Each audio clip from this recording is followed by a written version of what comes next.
Okay, welcome everyone to the third and last seminar on the results from the second LIGO Virgo Gravitational Wave Catalog. My name is Max Easy. I'm a NASA Einstein Fellow at MIT, and I will be your moderator for today.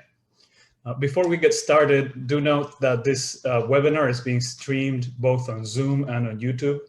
Those of you on Zoom will be able to type in your questions into the Q&A box, and we will do our best to answer them during the presentations. We will also have a few minutes of dedicated Q&A time at the end of the event. What brings us here today is this latest paper on testing general relativity with the binary black holes from GWTC2.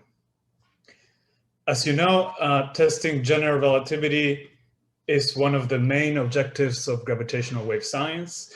And we can go about doing that by comparing our data against the very specific predictions that we get from the theory for the types of signal morphologies that we should see in our data. So this is an example of a waveform predicted by general relativity. We can look for deviations away from this prediction and see if the data favor that. In this paper, we do that in 8 different ways. And these 8 different tests, which are designed to target different parts of the signal morphology, are sensitive not also to deviations from general relativity, but more generally to any sort of modeling shortcomings that will show up as systematics in our detections. GWTC2 brings with it many, many new signals, but due to computational constraints, we choose to focus on the most significant binary black hole events. So we look at everything that has a false alarm rate of better than 1 per 1,000 years. And that leaves us with 24 binary black hole events that we look at in detail in this paper. We use that to produce event by event results from all of these 8 tests, but we also combine all of the different events together when possible to make statements about the joint distribution of measurements. You will be hearing about all the details from our panel from today.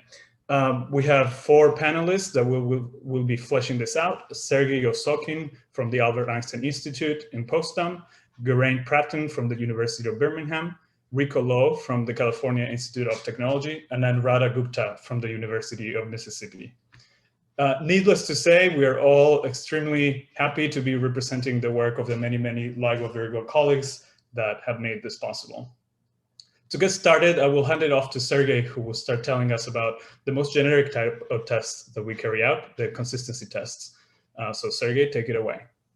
Hi, everyone. Next slide, please. I am Sergei Osokin, and I'm going to take you through the consistency tests.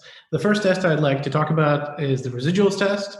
The idea of this test is to subtract the best fitting, so maximum likelihood template, from the event's trained data, and then examine the residual coherent power. An example of this is shown in the plot on the right.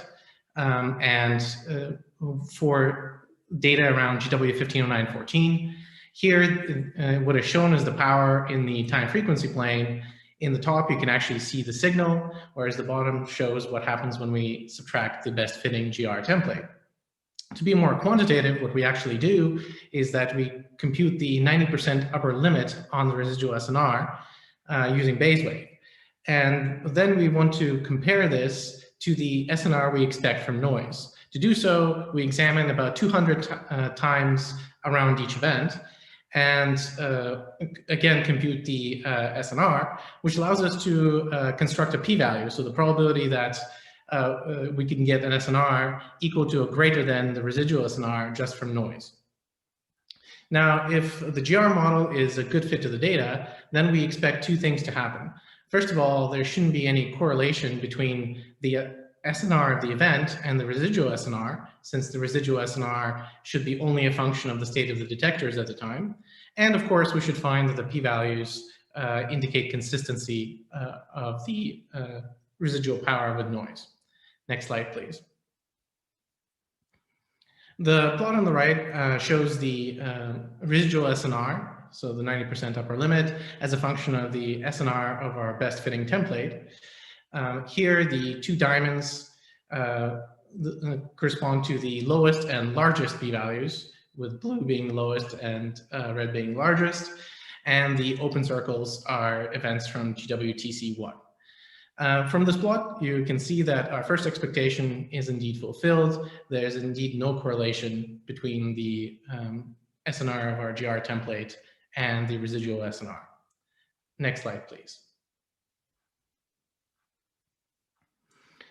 Now, the table on the left shows all the events under consideration and the corresponding SNR, the residual SNR, as well as the p-values, again highlighting the lowest and highest p-values in blue and red.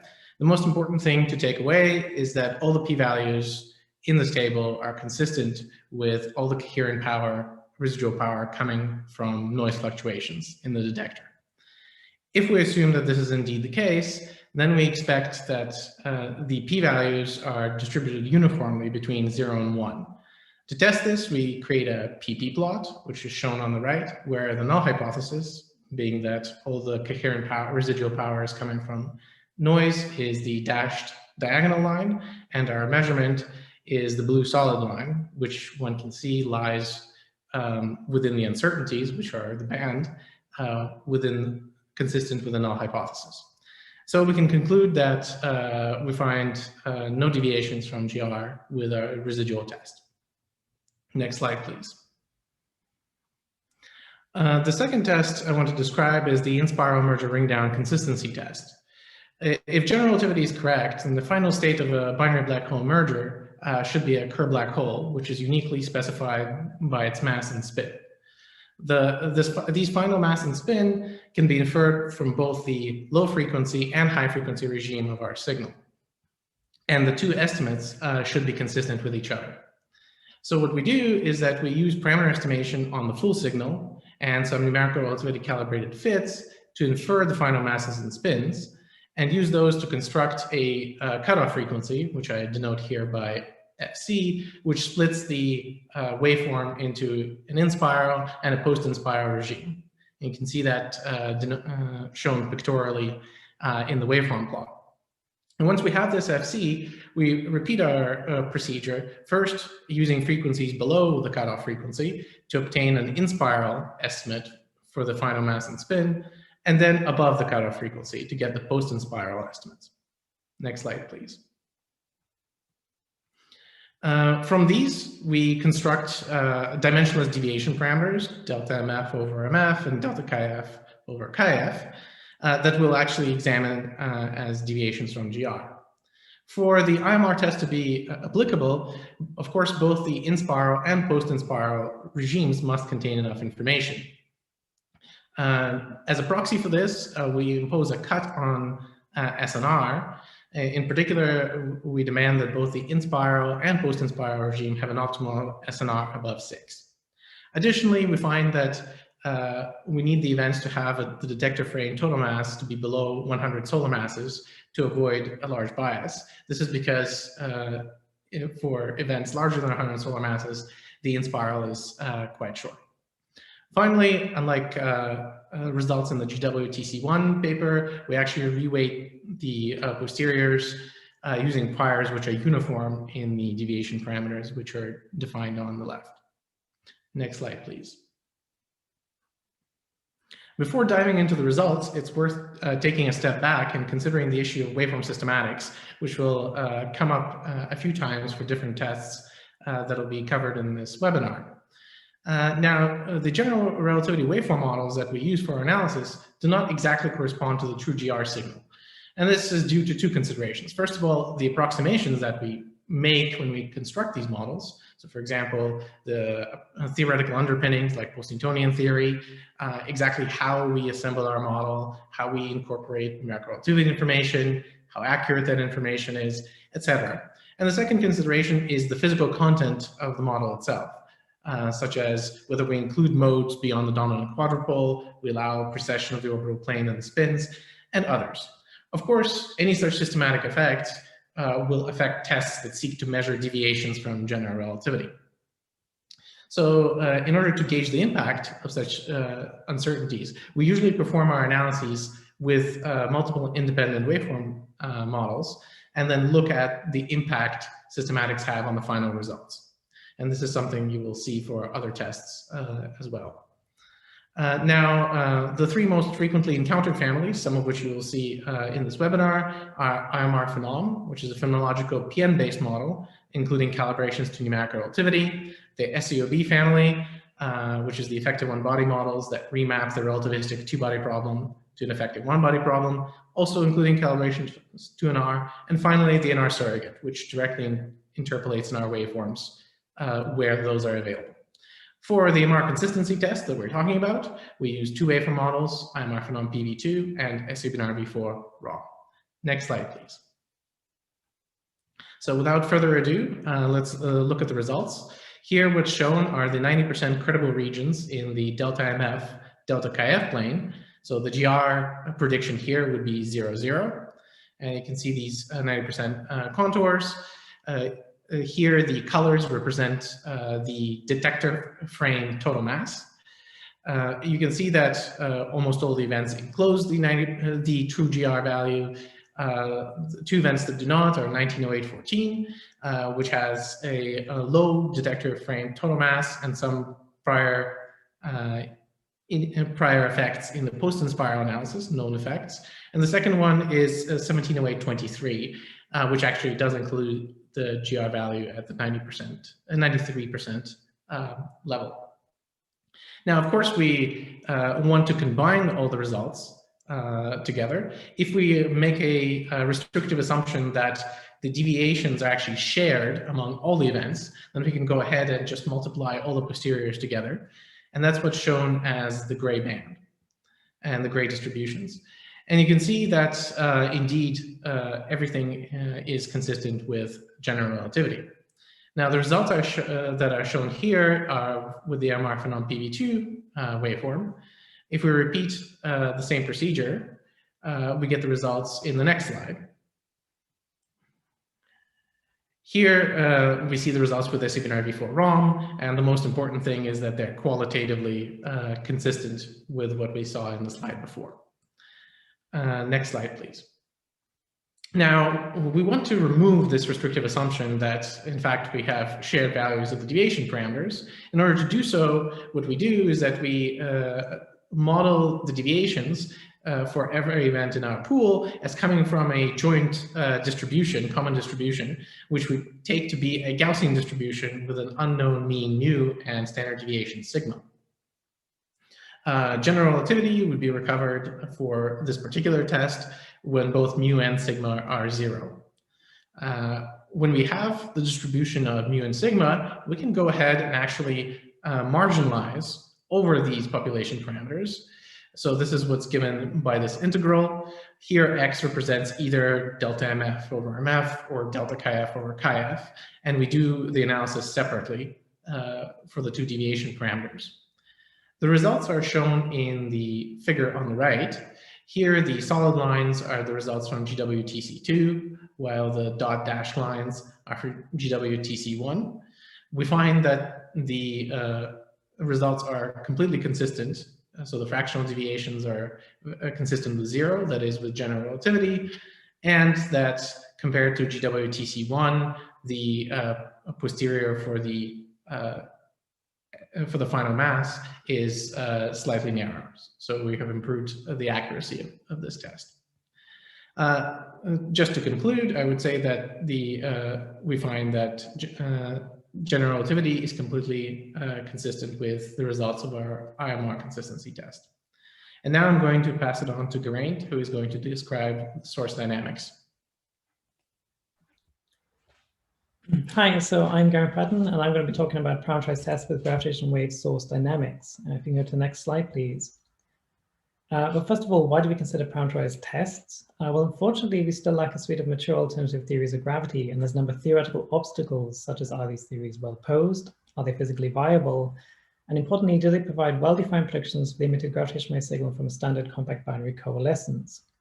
So there's still a significant amount of work required before we see the widespread use of beyond GR models in gravitational wave data analysis. So with these restrictions in place, what can we do? Well, first of all, we're restricted to testing the null hypothesis, which we take to be general relativity. And this means that we can then aim to quantify generic deviations from the GR predictions. So we're essentially constraining the degree to which these deviations agree with the data. Now for parameterized tests, we can gain a lot of insight into the anatomy. We can gain a lot of insight into the structure of the parameterized test by studying the anatomy of a compact binary coalescence.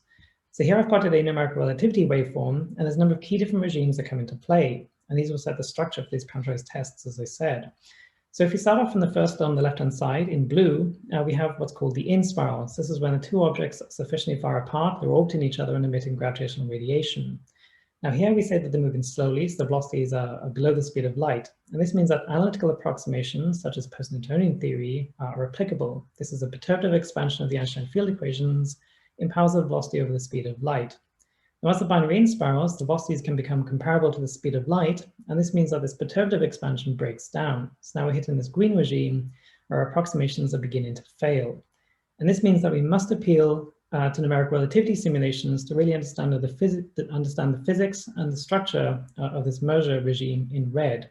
So this is when the two black holes plunge and merge to form a single perturbed black hole that will shed itself of deformities by emitting gravitational radiation, and this is the ring down. And we'll hear more about that later on.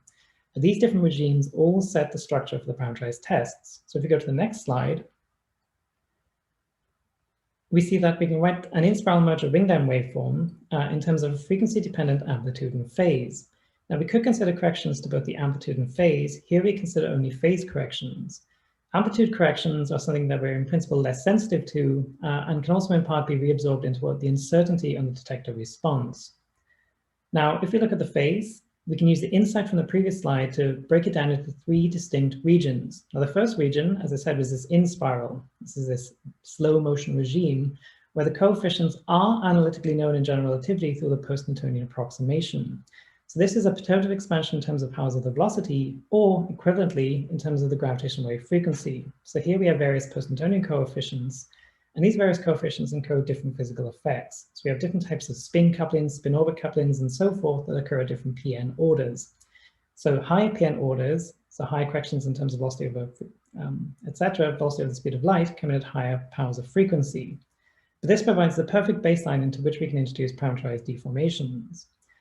Now moving on, the next two regions, the intermediate and merger ring down, these are a bit more problematic. So these are phenomenological in nature. So whilst they are designed to match the phasing from general relativity, there's this cautionary note on the right-hand side that we should really pay attention to, namely that the coefficients, whilst calibrated against numerical relativity simulations, so whilst accurate, are not expressed in terms of parameters that are relevant to either general relativity or any modified theory of gravity. So some caution has to be taken into account when we try to assign some sort of physical interpretation or meaning to these coefficients. So for the intermediate regime, this is just a simple phenomenological ansatz calibrated against numerical relativity, whereas for the merger ring down, we can again appeal to black hole perturbation theory to help set the structure of this equation, as well as some phenomenological coefficients. So if you go to the next slide, we can see that we can introduce we can perform a parameterized test by introducing a parametric deformation to this underlying GR model. And we do so by varying one coefficient at a time. This is not a unique choice. There are other choices we can make. We could perhaps vary multiple coefficients. In our analysis, we just vary one coefficient at a time. So these P parameters are our various coefficients, and they're exactly the coefficients I just introduced. The phi's in the in spiral, the beta's in the intermediate regime, and the alpha's in the merger ring down. If you're familiar with the literature, this is just a variant of the parameterized post-Einsteinian framework, so it probably sounds quite familiar to some of you. Now, we actually implement two independent approaches that use two different waveform models. In the first approach, we actually directly modify the post-Newtonian and pharmacological coefficients in the IMR phenol model that Sergey just introduced. And in the second approach, we actually add deformations that correspond to these post-Newtonian in-spiral coefficients to some underlying SEOB waveform model that, again, Sergey nicely discussed. So this gives us 10 in-spiral coefficients that we analyze with both the phenom and SEOB waveform models. This helps gauge against systematics and is a good cross-check. Certainly when we're looking for instance, a violation of general relativity, we do require violations to be seen in both waveform models, otherwise we perhaps have a problem. So the frequency scaling of these PN coefficients is given on the right-hand side. Whereas for the post-in-spiral regime, this only occurs in the phenom model. So these are phenomenological parameters that are exclusive to IMR phenom. So we have two coefficients beta in the intermediate and three coefficients in the merger ring down. If you go to the next slide, please. So what we plot here is a 90% upper bound on these 90% upper bound on the absolute magnitude of these GR violating parameters. So what we have here in the horizontal lines is each of the GWTC2 binaries that passes the threshold for inclusion in the parameterized test. And here they're colored by their redshifted chirp mass. So lighter binaries are in blue, heavier binaries in red. And what we typically find is that lighter binaries have better constraining power in the in spiral and heavier binaries with a post-in spiral. This is simply a consequence of how the waveform scales with mass. So as we increase the mass of a binary, it gets shifted to lower frequencies. So more of the post-in spiral regime enters into the LIGO Virgo sensitivity band. So this just means that you're sensitive based on the mass and the mass scaling. Now, the improvements that we see are consistent with the increase in sample size. This is your typical root n improvement. And we do find a broad improvement over GWTC1. So here the red dots correspond to the GWTC1 bounds, and the chevron on the triangle correspond to the updated GWTC2 bounds. Now for some coefficients, such as the -1 pn and the 0.5 pn coefficient, we find that the binary neutron star merger GW17 still dominates. This had a particularly long and loud in spiral that really allowed us to pin down these post-Newtonian coefficients to really quite exquisite accuracy. Otherwise, we do see a broad improvement across the board relative to GWTC1. If we go to the next slide, please. As Sergey also discussed, we can start to stack the events and construct these joint posteriors, and we do so using the two approaches. The first is to assume a shared common value of the deviation parameter, and the second approach is this hierarchical analysis, this population-inspired analysis. This is something of a stricter criterion in the sense that both the distributions and the hyperparameters are required to be consistent with general relativity. So this means that these deformation parameters, these delta p's, must vanish, and the mean and the variance of the distribution must also be equal to 0. So plotted here, the dashed horizontal gray line corresponds to the GR limit of vanishing deformations, and the shaded regions correspond to these population marginalized expectations from a hierarchical analysis. So blue is for phenom and red is for SEOB. And the black distributions are when you assume the shared common value. So the left-hand side is for phenom and the right-hand side is for SEOB. And again, we find that everything is consistent with general relativity. We see this again in the next slide, where we again look at the hyperparameters, where the GR coefficient, as I said, was mu equals sigma equals 0. And we find that all the contours do contain the GR value. We see this for both phenom, for all coefficients, and we see the exact same result for SEOB, again, for all coefficients. So general relativity is extremely consistent. If we go to the next slide, please. Next up is the spin-induced quadruple moment. This is actually a specialized variant of the parameterized test that I just discussed. Now, the scenario here is that the spin in motion of a compact object will create a distortion in the mass distribution. And this distortion in the mass distribution then propagates through to the gravitational field and can be measured by something known as the quadruple moment tensor. Now, the key point here is that this whole effect gets imprinted in the emitted gravitational wave signal at specific Pn orders. That's why it's a specialized variant of this parameterized test. Now, in our analysis, we include a leading order correction that occurs at 2 Pn, as well as a correction that occurs at 3 Pn. Schematically, for a compact object of mass m and dimension of spin chi, the quadruple moment tensor looks something like this, where the value of 1 is explicitly for a black hole, and then we have a delta kappa term whose coefficient depends on the equation of state, mass, or spin of the compact object. So this enables us to perform essentially a null test of the black hole nature of the compact object. So for black holes, as I just said, no hair conjecture means that this delta kappa is 0, but for neutron stars, boson stars, gravastars, or any other exotic compact object, this delta kappa can be non-zero. And if you go to the next slide. So what we find is that this delta kappa term is unfortunately highly correlated with the masses and spins, and this means that we seek an alternative parameterization. This is analogous to how we define an effective aligned spin rather than individual spin components. So we introduce a symmetric and an antisymmetric kappa. Now, because for black holes kappa is equal to 1, the antisymmetric term implicitly vanishes, and we only consider perturbations to the symmetric term. Now, for black holes, delta kappa s is 0, so we have this nice GR limit. And in the left-hand plot, we show the analysis on the individual events, and you see that things are broadly consistent with general relativity. Sometimes the bands are a bit weak, and we've highlighted the most prominent events. And on the right-hand side, we have the same sort of picture that we considered before, which is that we can stack the posteriors, construct these joint posteriors in the two different approaches. So this restricted approach is for when you have the shared common parameter, and this generic is again hierarchical analysis. Key takeaway message is that the black hole hypothesis survives and that general relativity is doing an extremely good job. So this sort of summarizes the core conclusions from the parameterized test, and we'll now move on to the remnant properties with Rico.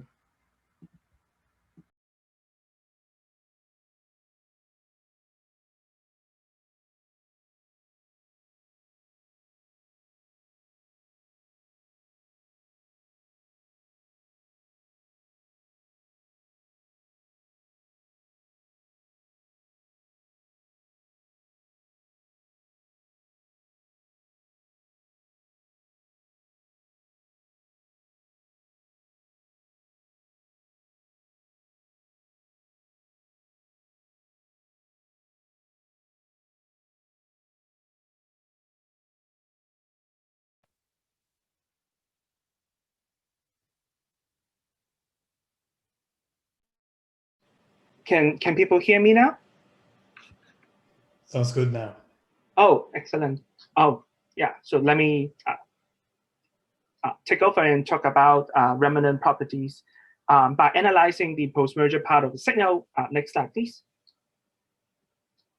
So as Sergey and Geraint just mentioned, we expect signal from a binary black hole mergers to consist of 3 parts in spiral merger and ring down. And in particular for ring down, it is a linear superposition of quasi-normal modes of set frequencies and damping times.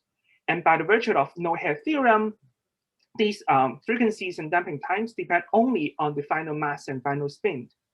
And by measuring these frequencies and damping times, we can learn a few things.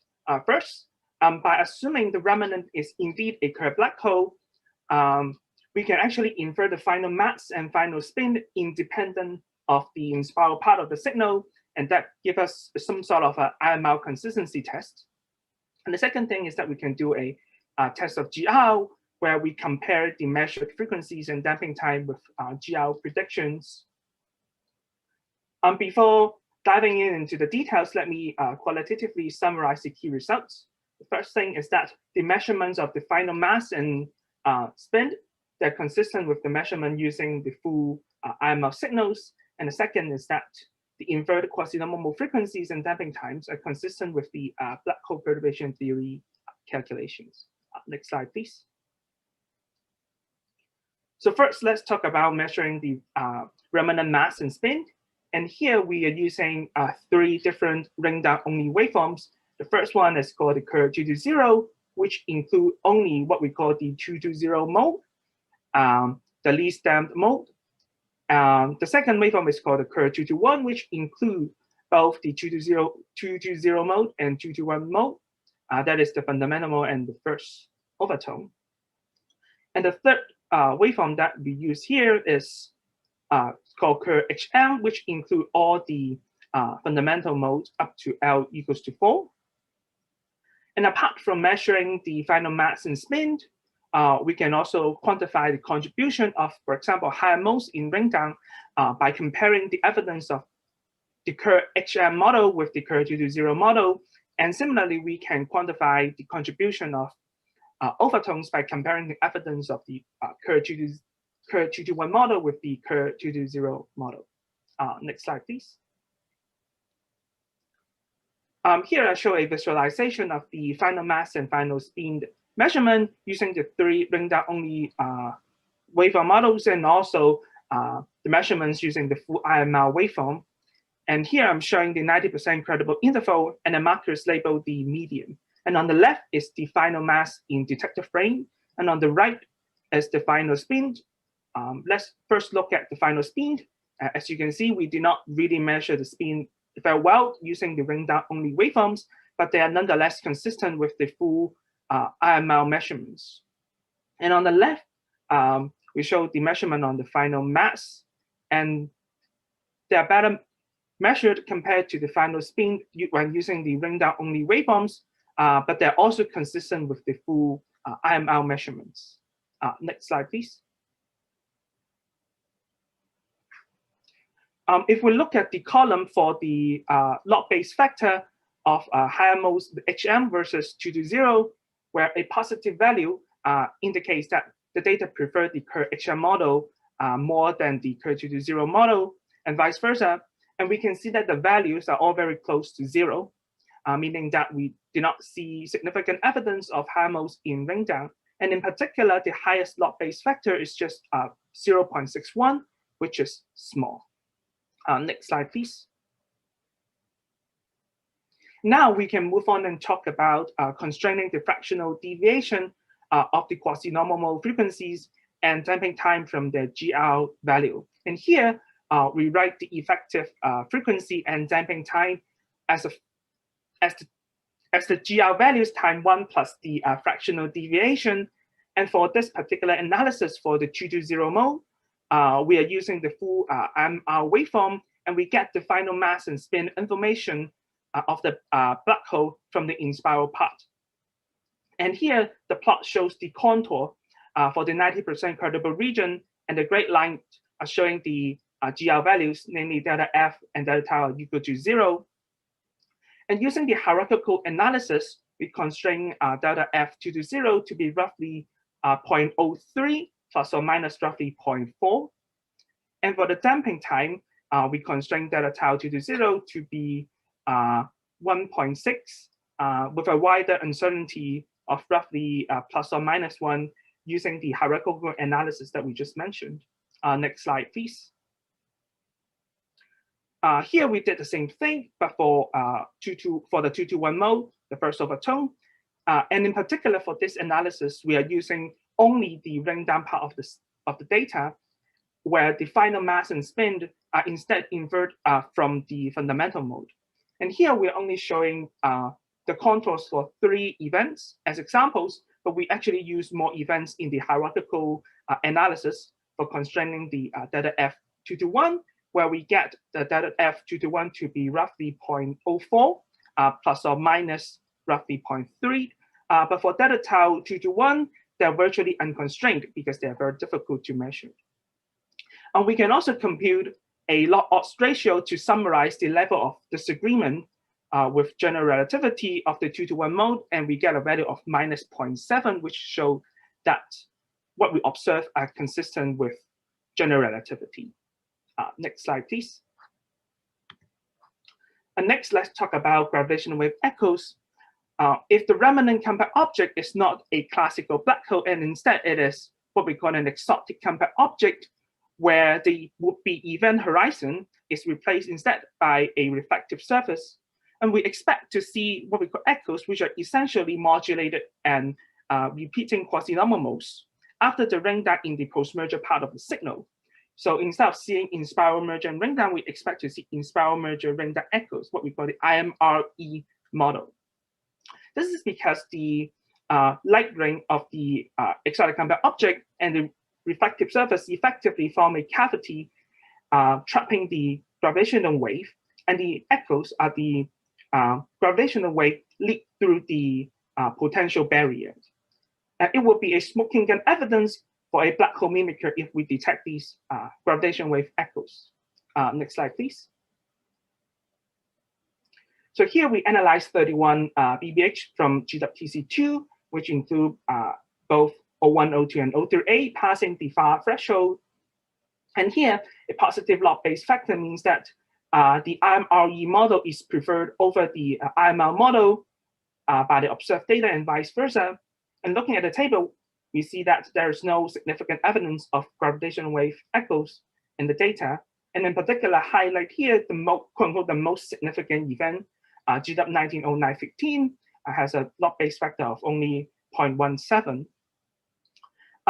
There are also 2 events that we did not include in this table, namely GW 151012 and GW 170729, because they did not pass the selection threshold, but nonetheless, they're of interest to the community because there are previous echo search applied to them. For both of the events, we are all seeing a negative log base factor. And that concludes the remnant property section, and I will give the floor to Amarada to talk about dispersion and polarization. Thank you, Rico.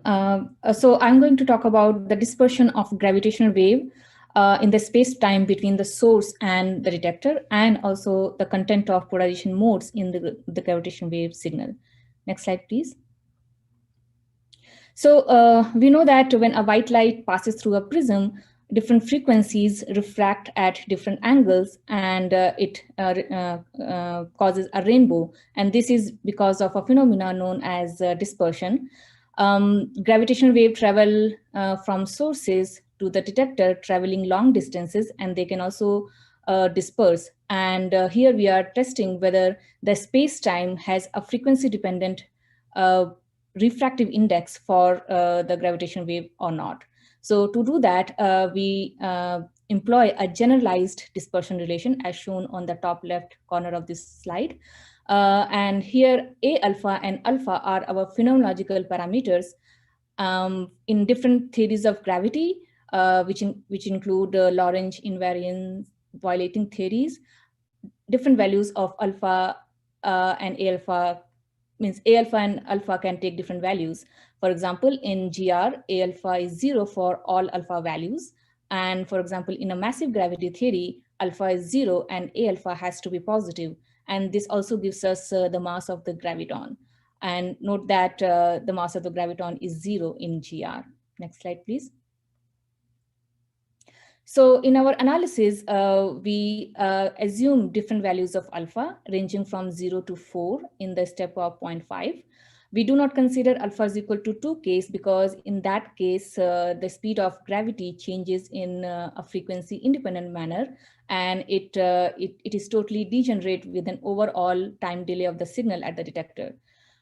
We also assume that A alpha can be either positive or either negative. We also assume that the signal close to the source is given by GR, and any modification to the gravitational wave comes due to the propagation from the source to the detector. Dispersion of gravitational wave leads to a dephasing of the entire gravitational signal, and this dephasing is proportional to A alpha, which also roughly scale with the distance to the source. So more the distance, more will be the dispersion, and it will be easier for us to find it in the data. A alpha and mass of the graviton are our analysis parameter, and we used flat prior for both the parameters. Since in any given theory of gravity, A alpha and mass of the graviton shared between all the events, so to get the combined result, we just multiplied the posterior from individual events and present in the paper. Next slide, please. So on the left-hand side, we are showing the Boolean plot for the posterior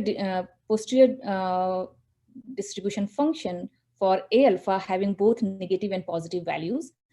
Blue Boolean is for GWTC2 and gray Boolean is for GWTC1. And as we see that the blue Booleans are smaller, the size of the blue Booleans are smaller than the gray one, which suggests that we certainly have improvement in the constraint of A alpha value moving from GWTC1 to GWTC2. On the right, we are showing the 90% upper bound in the absolute value of A alpha, which is actually derived from the left plot. And the left panel is for negative values of A alpha, and the right panel is for positive value of A alpha. And the color again shows that the blue one is for GWTC2 and the gray one is for GWTC1. And we clearly see an improvement in the GWTC2 catalog. On the right bottom, we see the blue dot, which is for positive A alpha, and alpha is equal to 0. And this data point actually gives us the graviton mass. Next slide, please. So, so take-home message from this test is that there is a noticeable improvement in the upper bound of A alpha as compared to GWTC1. And this is a factor of 2.6 improvement. And this improvement is actually consistent with the increase of number of events from GWTC1 to GWTC2. We also computed the mass of the graviton, and we find it to be less than 1.76 times 10 to the power minus 23 electron volt per c square with 90% credibility. And this is again a factor of 2.7 improvement as compared to the previous catalog. If we compare this bound from other probes, such as the solar system bounds, we find that our bounds are 1.8 times more stringent than them with 90% credibility. So this was all about the dispersion. Let's talk about the polarization content and in the next slide. So generic metric theories of gravity can allow up to 6 gravitational wave polarization. This include 2 tensor modes with helicity plus minus 1, and these are also the only modes allowed in GR. Also, it contains 2 vector modes with helicity plus minus 1 and 2 scalar mode with helicity 0. And on the right, we are showing that these different modes, when present in gravitational wave, how they affect the ring of free particle when they pass through, when the gravitational wave pass through the ring. These polarization content of gravitational wave are imprinted in the relative amplitude of the detector data. And by using these relative amplitude, one can reconstruct the gravitational polarization content in the data. And to detect these modes, a 5 detector network would be ideal. But since we do not have a 5 detector network currently working, we have to make do with 3 detector network. And we try to distinguish between different specific subsets of all the possible polarization combinations. Next slide, please. So in our analysis, we assume we have 2 extreme polarization hypotheses. The first one is the full tensor versus full vector, which means that the gravitational wave either contain the only 2 tensor modes or only 2 vector modes. And the second hypothesis is full tensor versus full scalar, which means that the gravitational wave either contain the 2 tensor mode or only contain the 2 scalar modes. So the polarization test is based on a null stream, which does not rely on any specific waveform model. A null stream is the linear combination of data stream from different detectors, and it is free from a true gravitational wave signal for a given helicity and sky location. But since we don't know the sky location of the source a priori, we marginalize the result over the sky location. And this is also the reason we could not we could test only the 2 hypotheses listed above. If we had known the sky location of the signal, we could have tested more hypotheses with different combination. So since the null stream shouldn't have a gravitational signal for a given helicity and sky location, any excess power in the null stream must be produced by a different helicity and sky location. And we quantify this excess power in terms of null energy, and we try to constrain this quantity using the data. Next slide, please. So we are computing base factor for the 2 hypotheses. The first one is BTV for the full tensor versus full vector hypothesis, and the other one is BTS for the full tensor versus full scalar hypothesis. And on the left, we are showing the log base 10 base factor for all the events. I've also listed the highest base factor and the lowest base factor events. But in general, the base factors are very small for all the events, and it suggests that none of the non-GR hypotheses are preferred with high significance. On the right, we are showing the distribution of base factor for the 2 hypotheses. The blue one is for the full tensor versus full scalar, and the red marker is for the full tensor versus full vector. And we see that the scalar, the blue points are very much different than the red points, but if you notice the range of base factor, it is very small.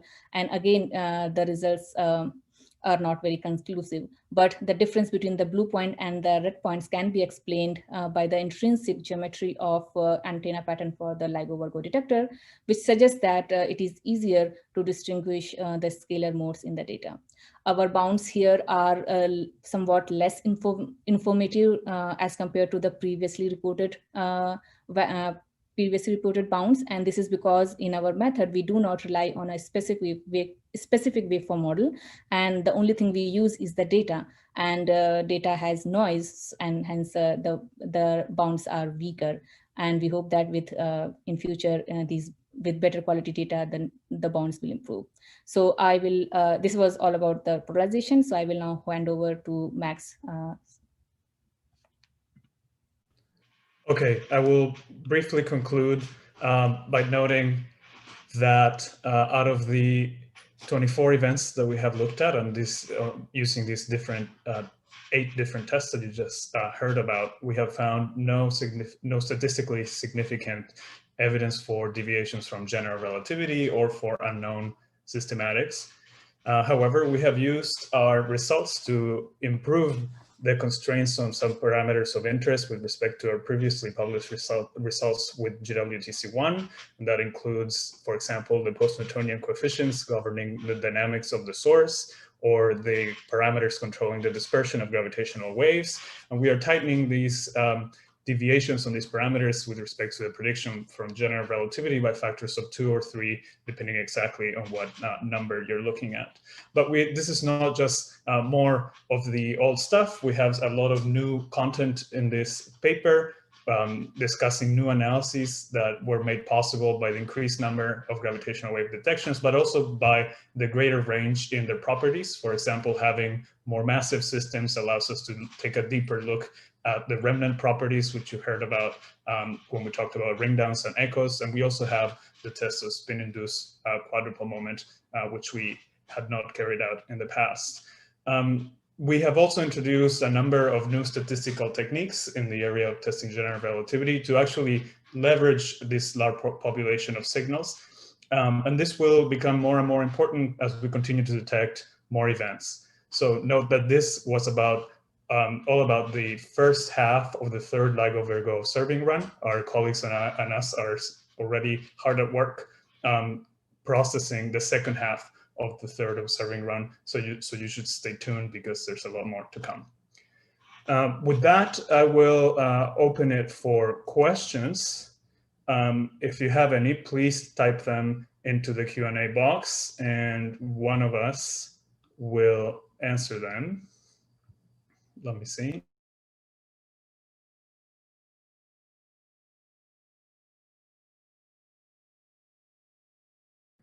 Okay, we have a question from Zen Pan for the dispersion test, A alpha PC to the power of alpha. How can the 2 parameters A alpha and alpha be constrained at the same time? If alpha equals 0, alpha should be completely unconstrained. We do not constrain A alpha and alpha at the same time. For each power of alpha, we constrain what the prefactor A alpha is. So alpha itself is not a parameter that is sampled over. The next question from Hirotaka Zusurihara. In these talks, the base factors often used to compare the models. Is there quantitative threshold on base factors to throw away except one of the models? Perhaps Rico would like to answer that. I hope that people can hear me. Yep. So at least for the echoes, we actually have what we call the background of the base factor, where we sample we just run the same analysis, but over a segment of noisy data containing only noise, and see what the base factor would look like, and then we can quantitatively to set a threshold for base factor. In the context of echo, that would be the base factor for IMRE versus IMR. For other, so as you mentioned, there are other analyses also using this base factor to do hypothesis or model selection. For that, we do not actually have like a background distribution for the base factor, and we often use some rule of thumb. For example, I think it is commonplace to say that we would consider log base factor of roughly 2 to 3 to be significant. So yeah, hope that answered your question. Okay, I believe I will give 30 more seconds if anyone wants to type any further questions.